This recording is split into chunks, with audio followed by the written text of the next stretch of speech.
Pre historic times के अंदर जितने भी ऑर्गेनिज्म रहे हैं वो सारे के सारे ही फॉसिलाइज नहीं हो गए, बल्कि हर 1000 स्पीशीज़ के अंदर से सिर्फ एक ही ऐसा मेंबर होता है जो कि फॉसिलाइज हो पाता है। ऐसा क्यों है? ऐसा इस वजह से है कि फॉसिलाइजेशन के प्रोसेस को होने के लिए कुछ कंडीशंस रिक्वायर होती हैं, और आज की इस वीडियो के अंदर हम इन्हीं कंडीशंस को स्टडी करेंगे। तो अस्सलाम वालेकुम students, welcome to zoology with Amna. चलिए आज की वीडियो को स्टार्ट करते हैं। तो सबसे फर्स्ट हम देखते हैं कि कौन सी 3 कंडीशंस है जो कि फॉसिलाइजेशन के प्रोसेस को फेवर करती हैं। एक तो ये है कि ऑर्गेनिज्म के पास जो है वो हार्ड पार्ट्स होने चाहिए, इसके बाद इमीडिएट डिस्ट्रक्शन जो है वो उसकी नहीं होनी चाहिए, और किसी भी सूटेबल मीडियम के अंदर उसको फ़ौरन से बरी हो जाना चाहिए। तो अभी इनको देखते हैं हम डिटेल के अंदर। सबसे पहले अगर हम हार्ड पार्ट्स को देखें तो ऐसे ऑर्गेनिज्म जिनके पास हार्ड पार्ट्स मौजूद होते हैं उनके फॉसिलाइज होने का चांस ज़्यादा होता है। अब हार्ड पार्ट जैसा कि बोन्स, टीथ, काइटन, जैसा कि हम आर्थ्रोपोड्स के केस में देखते हैं, शेल या फिर woody tissues of the plant, अगर ये वाले पार्ट्स ऑर्गेनिज्म के पास मौजूद हैं तो उनके चांसेस जो प्रिजर्व होने के हैं वो दूसरे सॉफ्ट बॉडीड ऑर्गेनिजम्स की निस्बत ज़्यादा होते हैं। लेकिन कुछ एक्सेप्शनली फेवरेबल कंडीशंस में हमें सॉफ्ट पार्ट जो हैं वो ऑर्गेनिजम्स के वो भी प्रिजर्व हुए मिलते हैं। ठीक है, तो इन सॉफ्ट पार्ट्स को हम कार्बन रेजिड्यूज या फिर इंप्रेशंस के तौर पे देखते हैं। जैसा कि आप यहाँ पे एक ट्राइलोबार्ड जो कि कैम्ब्रियन पीरियड के अंदर ये ऑर्गेनिज्म हमारे पास रहा है, इसका आप यहाँ पे इंप्रेशन देख सकते हैं। नेक्स्ट हमारे पास कंडीशन है जो कि फॉसिलाइजेशन के प्रोसेस को फेवर करती है, वो हमारे पास है एस्केप फ्रॉम इमीडिएट डिस्ट्रक्शन। तो जैसे हमें पता है जैसे एक ऑर्गेनिज्म डाई करता है, इसके सॉफ्ट पार्ट्स जो हैं वो फॉरन से स्कैवेंजर्स, मतलब कि ऐसे ऑर्गेनिज्म जो कि डेड और डाइंग ऑर्गेनिक मैटर पे फीड करते हैं, वो फॉरन से स्कैवेंजर जो हैं वो ईट कर जाएंगे। ठीक है, और इसी तरह जो बाकी उसके पार्ट्स जो बच जाएंगे वो एटमॉस्फेयर के वर्क से जो है वो डिस्ट्रॉय हो जाएंगे, जैसे कि rain, heat, pressure, wave action, strong winds और क्रशिंग। तो ये सारी जब फोर्सेस होंगी तो इसका मतलब है कि ऑर्गेनिज्म जो है वो फॉरन से डिस्ट्रॉय हो गया है, उसकी इमीडिएट डिस्ट्रक्शन हो गई है।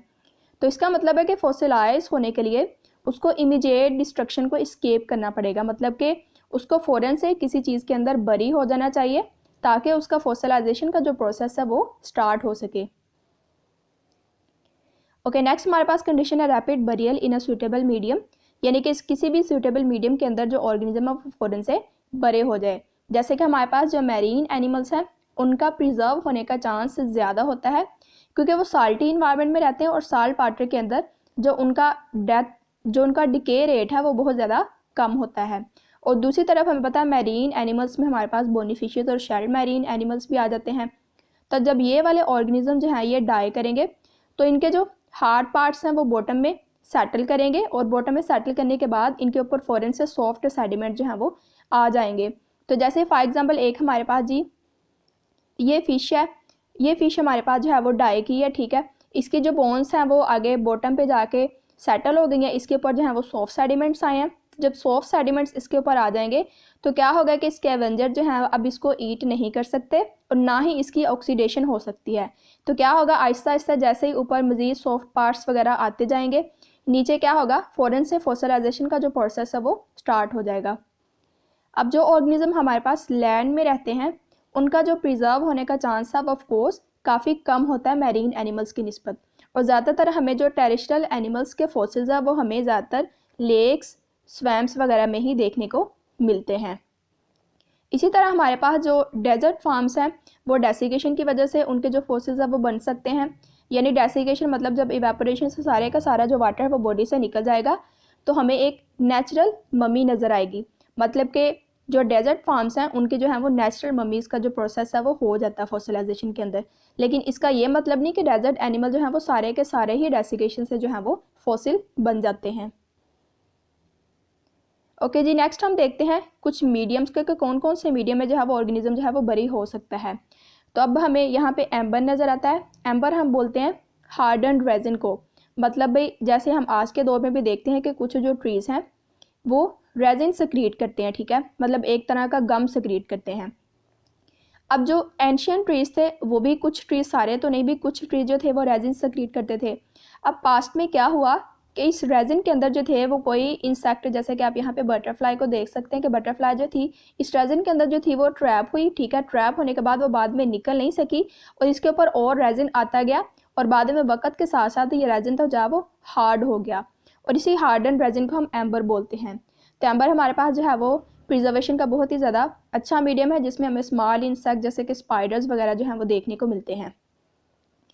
इसी तरह जो लार्जर एनिमल्स हैं वो हमारे पास tar pits और ऑयल सीप्स के अंदर जो थे वो ट्रैप हो सकते हैं और वहाँ पे जी थी उनकी फॉसिलाइजेशन हो सकती है। इसी तरह वोल्केनिक ऐश और डस्ट जो थी वो भी सम टाइम्स जो थी, यानी कि ज़्यादातर केसेस में नहीं, थोड़े केसेस में हमारे पास एक अच्छे मीडियम के तौर पे सर्व करती है।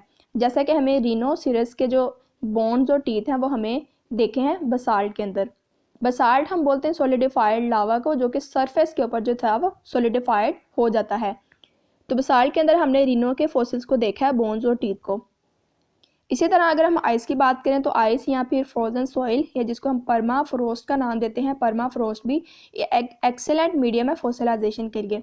जैसे कि आप यहाँ पे देख सकते हैं कि फिश जो थी वो हमारे पास आइस के अंदर जो थी वो फॉसिलाइज हुई पड़ी है। अब यहाँ पे आइस के अंदर जो ऑर्गेनिज्म फॉसिलाइज हो जाते हैं उनमें हमें काफ़ी ज़्यादा मतलब कि सारी की सारी उनकी डिटेल्स, जैसा कि उनका स्किन, फ्लैश और इवन उनका स्टमक कंटेंट, मतलब उन्होंने खाया क्या हुआ था, वो भी सारी की सारी हमें चीज़ें बिल्कुल ठीक से प्रिजर्व हुई मिलती हैं। तो स्टूडेंट्स, यदि आज की वीडियो अगर आपके इसमें से कोई क्वेश्चन है, कन्फ्यूजन है, तो आप मुझे कमेंट के अंदर पूछ सकते हैं। अगर आपको वीडियो अच्छी लगे तो मज़ीद इन्फॉर्मेटिव वीडियोज़ के लिए चैनल को सब्सक्राइब करें। नेक्स्ट वीडियो तक के लिए अल्लाह हाफिज़।